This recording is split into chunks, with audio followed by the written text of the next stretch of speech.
नमस्कार दोस्तों। विप्रो आज हम करने वाले हैं विप्रो का इन डेप्थ एनालिसिस। साथ में इस वीडियो में हम जानेंगे कि ब्रोकरेज हाउसेज ने विप्रो के ऊपर कौन कौन से टारगेट सेट किए हैं और हमें क्या करना चाहिए as a long term investor, short term investor और ट्रेडर। हमें क्या करना चाहिए, आइए जानते हैं कंप्लीट एनालिसिस विप्रो। दोस्तों सबसे पहले हम बात करते हैं इसके कोर बिजनेस सेगमेंट की। दोस्तों 1945 में ये कंपनी एस्टेब्लिश हुई थी। बेंगलुरु इंडिया में इसका हेडक्वार्टर है और ऑल ओवर वर्ल्ड में 2,40,000 से ज़्यादा इनके एम्प्लॉय है और 60 से ज़्यादा कंट्री में ये अपना ऑपरेशन रन करते हैं। अब बात करते हैं एवोल्यूशन, विप्रो बनी कैसे। दोस्तों सबसे पहले 1945 से 1970 के बीच में ये एक वेजिटेबल ऑयल मैन्युफैक्चरिंग कंपनी थी जो वनस्पति तेल और साबुन बनाती थी। उसके बाद में 1970 से 1980 के दशक के बीच में इसने अपने एफएमसीजी सेक्टर में ही बिजनेस को एक्सपेंड किया। तब तक ये आईटी सेक्टर में नहीं थी। 1980 में जब मिस्टर अजीम प्रेम जी ने लीडरशिप संभाली तो इन्होंने आईटी में एंट्री की और 1990 से 2000 के बीच में ये ऑल ओवर वर्ल्ड में एक अच्छी कंपनी स्टेबल हो चुकी थी। और उसके बाद 2010 से लेके अब तक ये प्योरली आईटी सर्विस पे ही फोकस करके अपना बिजनेस को रन करती है, जिसके अंदर transformation, cloud, artificial intelligence, consultant segment इनमें अपना एक्सपेंशन करती ही जा रही है। अब बात करते हैं इनका रेवेन्यू सोर्स। इनका आईटी सर्विस में 95% से ज़्यादा रेवेन्यू आता है। आईटी प्रोडक्ट में जैसे कि हार्डवेयर प्रोडक्ट, सॉफ्टवेयर प्रोडक्ट, इसमें ये 1 से 2% तक रेवेन्यू जनरेट करते हैं और साथ में 2 से 3% तक ये रेवेन्यू जनरेट करते हैं इंडियन गवर्नमेंट, स्टेट गवर्नमेंट और सेंट्रल गवर्नमेंट के साथ मिलके पब्लिक सेक्टर डिजिटल प्रोजेक्ट जो इंडिया में चलते हैं उनसे इनका 2 से 3% तक रेवेन्यू जनरेट होता है। अब शेयर होल्डिंग पैटर्न की अगर हम बात करें तो प्रमोटर के पास 72.65% सितंबर 2025 तक होल्डिंग थी और एफआईआई के पास में लगभग 11% और डीआईआई के पास में लगभग 7.88%, नियर अबाउट 8% के आसपास डीआई होल्ड करते हैं। तो हम ये कह सकते हैं कि majority of stake promoter FII और डीआई के ही पास है। पब्लिक के पास ओनली 6.5% से भी कम स्टेक ऑन करती है। तो काफी फंडामेंटली काफी मजबूत कंपनी है। अगर हम कंपनी के फाइनेंशियल की बात करें 2025 का ये कंप्लीट ईयर का डाटा है। रेवेन्यू कंपनी ने कमाया 92,912 करोड़ रुपए। एबिटा इसमें रहा 21,905 करोड़ रुपए। कंपनी ने डिविडेंड दिया 6 रुपए का, लगभग 2.5% डिविडेंड यील्ड है, तो जो कि बहुत अच्छी भी नहीं कह सकते लेकिन हम बेकार भी नहीं कह सकते, अच्छी खासी ही डिविडेंड यील्ड है। ईपीएस रहा 12.56 रुपए। दोस्तों अगर आप एबिटा के बारे में नहीं जानते हैं तो आपको आई बटन पर वीडियो मिल जाएगी या चैनल पे भी जाके देख सकते हैं, जिसमें कंप्लीट और इजी भाषा में आपको बताया गया है कि एबिटा क्या होता है। अब बात करते हैं 5 साल के रेवेन्यू हिस्ट्री की। दोस्तों 2020 से 2025 का ये डाटा है। 2020 में 63,863 करोड़ रुपए, 2021 में 64,326 करोड़ रुपए और आज हम देखते हैं 2025 में 92,912 करोड़ रुपए रेवेन्यू जनरेट किया। लास्ट के 3 साल में रेवेन्यू में बहुत ज़्यादा बढ़ोतरी नहीं हुई, हम ये कह सकते हैं कि स्टेबल ही रेवेन्यू रहा। फंडामेंटल अगर हम टोटल एनालिसिस करें इसका 2,53,000 करोड़ मार्केट कैप वाली कंपनी है। PE ratio 18, ROE 16%, sector PE 18, एक साल का हाई 325 का और एक साल का लो 228। पीबी रेशियो की बात करें तो 2.95 है और डिविडेंड यील्ड इसका 4.57% है। दोस्तों अगर आप कॉर्पोरेट एक्शन जैसे कि dividend, bonus, split, merger, demerger जैसी इंफॉर्मेशन चाहते हैं तो आप डिविडेंड विद मुकेश वाले चैनल को सब्सक्राइब जरूर कीजिएगा। अब बात करते हैं लेटेस्ट अपडेट, जो इनका Q2 का रिजल्ट आया फाइनेंशियल ईयर 2026 में। जुलाई से सितंबर 2025 के क्वार्टर में इनका रेवेन्यू रहा 23,206 करोड़ रुपए और नेट प्रॉफिट जो कि एबिटा नहीं है, नेट प्रॉफिट की बात करता हूं 4,282 करोड़ रुपए इनका नेट प्रॉफिट रहा। अगर पीर कंपैरिजन की बात करें तो Tata consultancy, TCS, Infosys, HCL, Wipro, LTI, Mindtree, इनमें अगर हम कंपैरिजन करते हैं तो मार्केट कैप के अकॉर्डिंग विप्रो का 4th नंबर है, पी रेशियो में 1st नंबर आता है, पी रेशियो इसका सबसे कम है। लेकिन रेवेन्यू की बात करें तो 4थे नंबर पर और year on year revenue growth की बात करें तो इसका नंबर बिल्कुल लास्ट चला जाता है, 10वें नंबर पर है। नेट प्रॉफिट में ये 4थे नंबर पर, और ईयर और in profit growth percentage wise अगर हम बात करें तो ये 8वें नंबर पे आता है। और टीसीएस का पहला नंबर है, नेट प्रॉफिट के मुकाबले में 49,000 करोड़ रुपए टीसीएस जनरेट करता है। अब बात करते हैं होल्डिंग डिटेल की।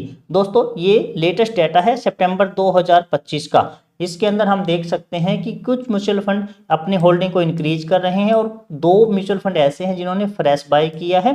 एक म्यूचुअल फंड ऐसा भी हमें देखने को मिल रहा है जिन्होंने अपनी एलोकेशन को डिक्रीज किया है। तो हम ये कह सकते हैं कि होल्डिंग डिटेल के अकॉर्डिंग तो कंपनी में कोई प्रॉब्लम नहीं लगती है, क्योंकि अपनी एलोकेशन इंक्रीज कर रहे हैं या फ्रेश बाय ही कर रहे हैं। अगर मैं 10 साल का डाटा आपको शो करूं कंपाउंडिंग सेल ग्रोथ की, तो 10 साल में 7% और 3 साल में 4% रही। कंपाउंडिंग प्रॉफिट ग्रोथ की बात करूं तो 10 साल में 5% और 3 साल में 2% रही।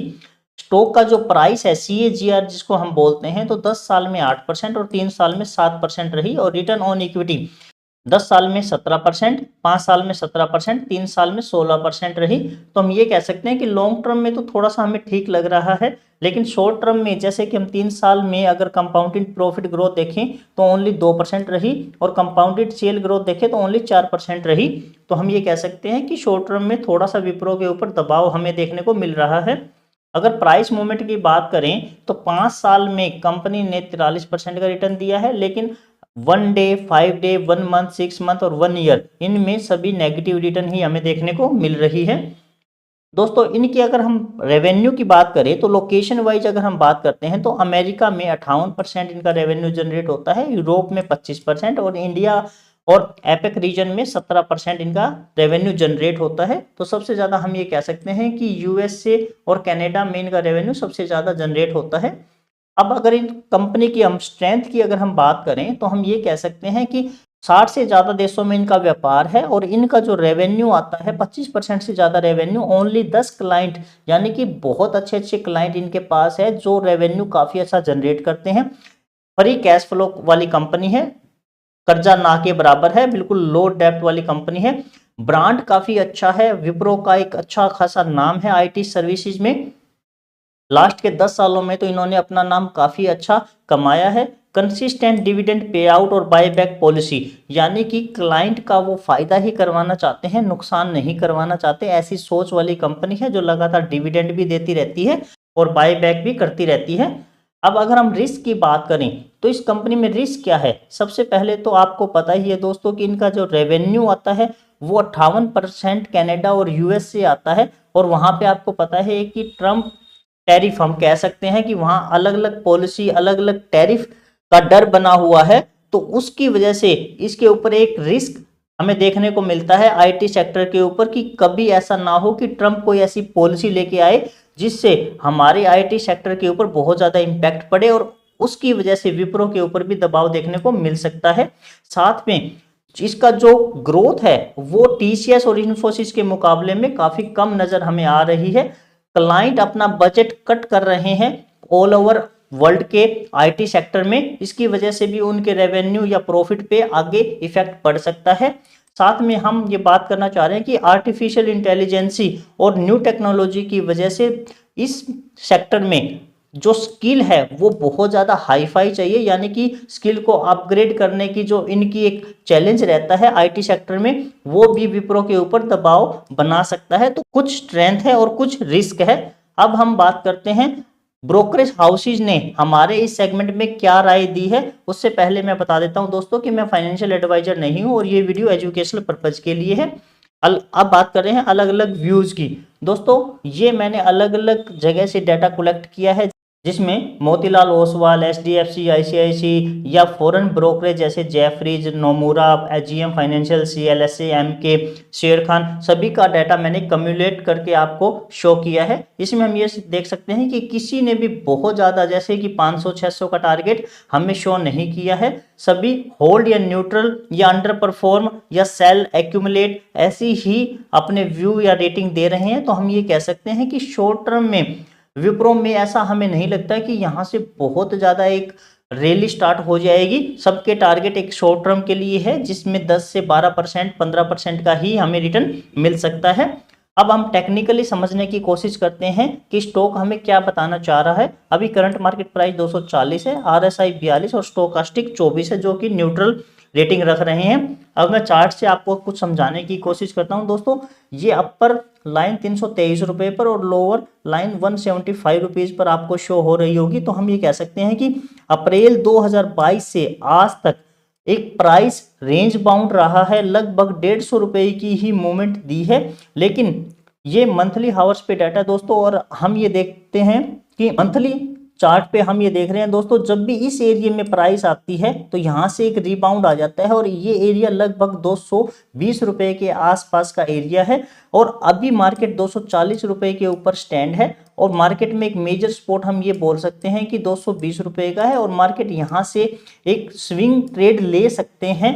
220 एक मेजर सपोर्ट है और यहाँ से थोड़ा सी अपसाइड पॉसिबिलिटी लग रही है, क्योंकि मार्केट यहाँ एक पास्ट हिस्ट्री के अकॉर्डिंग यहाँ से रिबाउंड कर ही रही है। लेकिन एक बहुत ही टाइट रेंज में इसने लास्ट के 2.5 साल में प्राइस मूवमेंट दी है। अब हम समझते हैं कि हमें करना क्या चाहिए।